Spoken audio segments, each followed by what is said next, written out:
Drive-by, Chapter 14. I turned. Gus stood behind me, holding a can of spray paint. He smiled. I was still angry with him about the gun.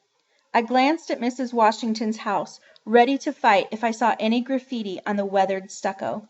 "Relax, man," Gus said, like he knew what I was thinking. "I came over to see if you wanted to join our tagging party." "I already told you I'm not joining any gang." Only a summer back we'd camped out in the backyard in a stupid tent we made with blankets.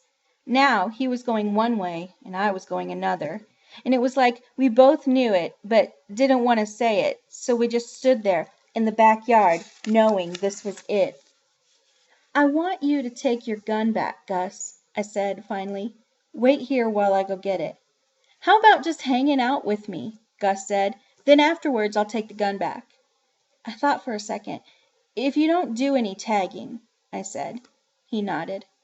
I did like to spend time with Gus. There was a time when I thought we'd be best friends for life.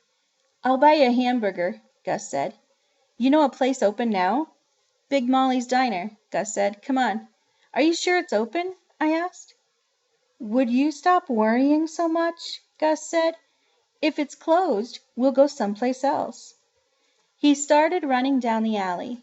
I tied Jimmy's shoes tighter and ran after him. Our footsteps echoed down the empty streets. Every time I got close enough to run with him, he'd sprint ahead of me. Finally, he turned into the parking lot of Big Molly's Diner. I caught up with him.